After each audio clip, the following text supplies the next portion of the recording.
on whether or not to leave Florida. Sometimes one moment in time superimposes directly on top of another, and thank God for it. Could that very thing be where we creatures diverge somewhere from the animal kingdom? Believe me, I'm not one who's apt to think we're special at all.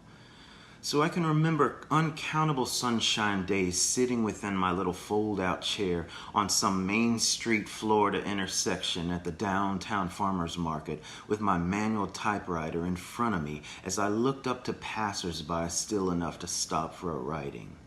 Well-groomed connoisseurs in bright linens who were professionals at burying their problems would issue a query, and usually I'd be scrambling for a way to turn the phrase of their quickly sun-bleaching midlife realities back towards promise, without sinking too far down into the internals where their carports were being eaten out by the night critters of neglect.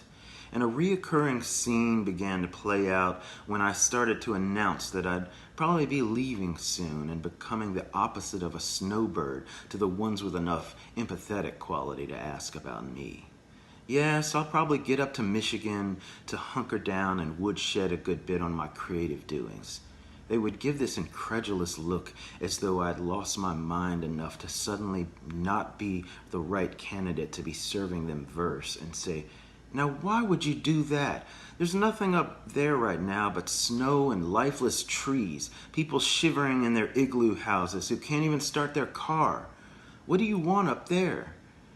And the thing that I've learned since is that most of the time people will tell you not to do something bold. It's mostly because they are afraid to do the drastic themselves and are a little bit jealous of your being willing to try.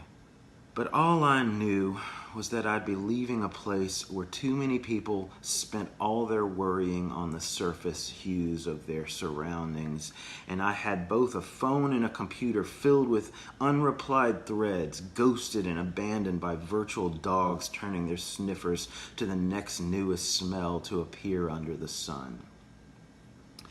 And so fast forward to the same me sitting in the same fold-out chair looking into the same glowing rectangle and listening to Kerouac read on the Steve Allen Show telecast in '59. And after I was transported to the purest dreaming place that I might really hope to nestle between vowels and zen, car tires and bop-spent whimsy, I read the comments. And it all crystallized when I got to the one whose only comment about the whole thing was how good Jack looked. And I thought to myself how that person was probably from where I used to live.